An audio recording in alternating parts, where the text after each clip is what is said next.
Hello दोस्तों, आप लोग कैसे हो? आप सभी का अपने YouTube channel PCM learning academy पर पुनः स्वागत है। दोस्तों, क्लास 12 फिजिक्स के चैप्टर फर्स्ट में आज हम लोग आवेशों के निकाय के कारण वैद्युत क्षेत्र की तीव्रता ज्ञात करेंगे। बहुत ही इंपॉर्टेंट फार्मूला होता है, यहाँ से डायरेक्टली क्वेश्चन पूछे जाते हैं, न्यूमेरिकल वाले भी और डेरिवेशन करने के लिए भी आएगा, और IIT नीट जेई में भी यहाँ से क्वेश्चन पूछे जाते हैं। ठीक है, तो मेन सबसे पहले हम लोग बोर्ड के लिए पढ़ेंगे और वहाँ से मैं एक एक पॉइंट भी बताऊंगा जो आपको नीट और IIT के लिए भी कामगार होगा। ठीक है, तो ऐसा हम लोग पढ़ेंगे जो बोर्ड में हमें 100% मार्क मिले, और बोर्ड का एग्जाम जैसे हम लोग क्वालिफाई करें, वहाँ से हम एंट्रेंस एग्जाम अगर कोई फिल करे रहेंगे तो वहाँ पर भी हम क्वालिफाई और तुरंत हम उसी साल एडमिशन ले लेंगे, जिससे हमारा साल बर्बाद ना हो। ठीक, तो यहाँ पर देखिए आवेशों का बहुत निकाय है। बहुत लोग सोचते हैं कि निकाय क्या होता है। निकाय का मतलब वो होता है कि ऐसा तल जहाँ पर बहुत सारे आवेश हों। ठीक है, ये एक प्लेन है, एक तल है, यहाँ पर बहुत सारे आवेश हैं। तो हमने सिर्फ 4 आवेश दिखाया है, इसका मतलब डट डट बहुत सारे आवेश हैं। 4 आवेश को आप 2 आवेश या 3 आवेश को भी दिखा सकते हैं, कोई दिक्कत नहीं है। ठीक है, ये आवेशों का एक निकाय हो गया। ठीक है, आवेशों का एक निकाय होगा, इसे हम लोग लिख लेंगे। ठीक है, आइए लिख लेते हैं इसे कि माना Q1 कामा Q2 कामा Q3 कामा Q4 और डॉट डॉट डॉट ये Qn। ठीक है, Qn आवेश, Qn आवेशों का एक निकाय है, आवेशों का एक निकाय है, आवेशों का एक निकाय है। ठीक है, जिनके किसी मूल बिंदु, जिनके किसी मूल बिंदु से, ठीक है, मूल बिंदु जो होता है वो O मानते हैं, मूल बिंदु O से, ठीक है, किसी मूल बिंदु O या O के सापेक्ष लिख दें तो ज़्यादा अच्छा है। मूल बिंदु O के सापेक्ष, ठीक है, ये लिखना पड़ेगा आपको। मूल बिंदु O के सापेक्ष स्थित सदिश,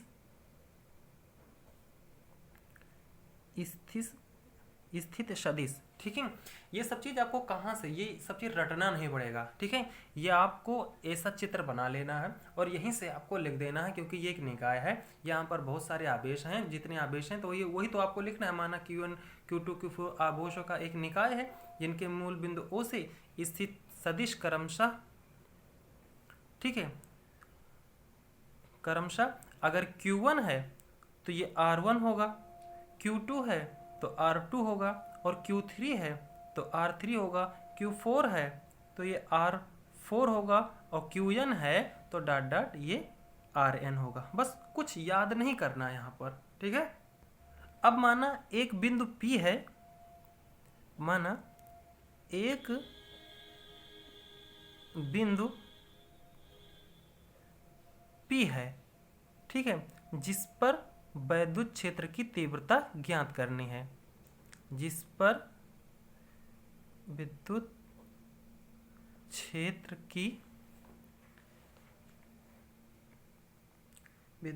की तीव्रता ज्ञात करनी है। ठीक है, वो बिंदु कौन सा है?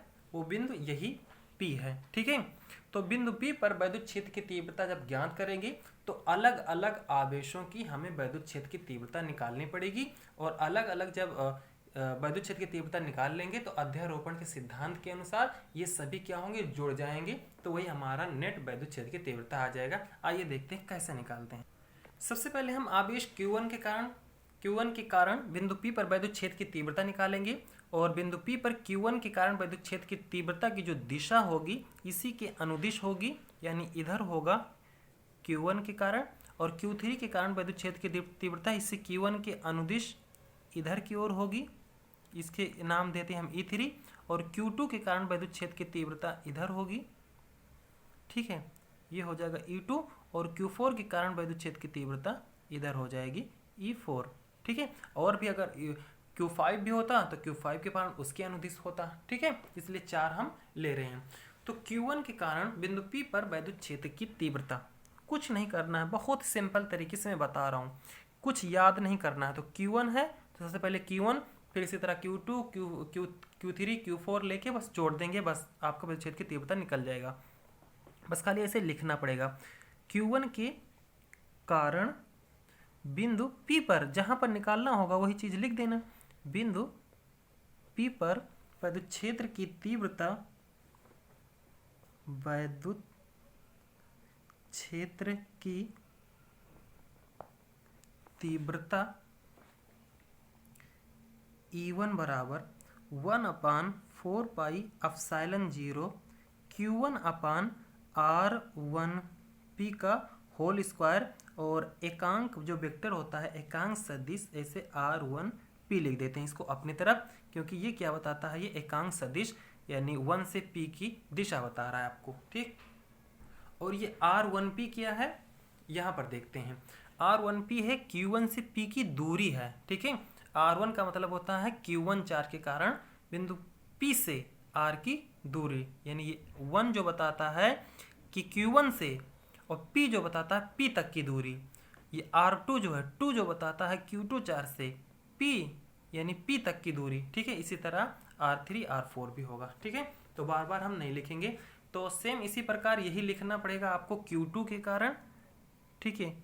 Q2 के कारण यानी डॉट डॉट यही चीज़ लिखना होगा। बिंदु P पर विद्युत क्षेत्र की तीव्रता ये हो जाएगा E2, it is equal to 1/4 pi epsilon 0 Q2, जो चार्ज होगा वही रखना है। ये चीज़ आपको याद रखना है, ये हमेशा आपको जनरल फार्मूला होता है। It is equal to 1/4 pi epsilon 0 Q/R², ठीक। तो जो दूरी रहेगी वहाँ पर दूरी रख देंगे, जो चार्ज रहेगा वो चार्ज, और ये 1/4 पाई एप्सिलॉन 0 हमेशा वही रहेगा, ठीक है। तो ये हो जाएगा R2P, और एकांक सदिश जो हो जाएगा R2P, ठीक है। जो यहाँ पर दूरी रहेगी ये होल स्क्वायर हमेशा होता है, ध्यान रखना पूरे का, वही चीज़ यहाँ पर एकांक सदिश रहेगा, ठीक है। सेम इसी प्रकार अगर बात करते हैं E3 के लिए, तो E3 के लिए भी यही होगा 1/4 पाई एप्सिलॉन 0 Q3 रख देंगे, ये चार्ज Q3 है, अपान R3P का होल स्क्वायर, और ये एकांक सदिश R3P, ठीक है। सेम इसी प्रकार E4 के कारण, ठीक है, E4 के कारण भी 1/4 पाई एप्सिलॉन 0 Q4 अपान R4P, और इनका होल स्क्वायर, ये R4P एकांक सदिश होगा, ठीक है।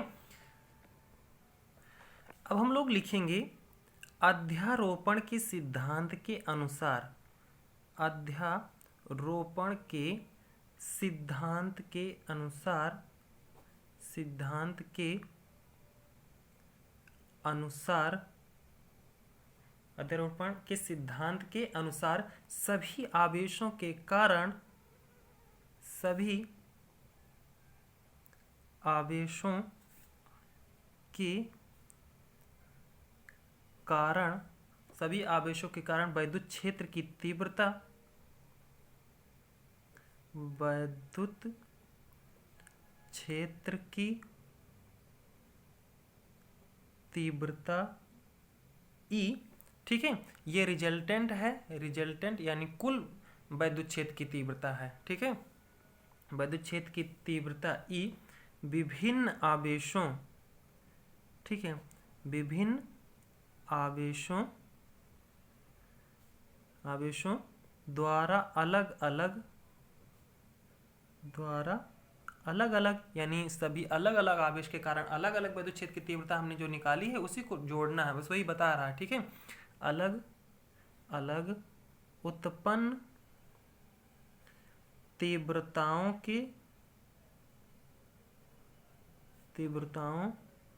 के सदिश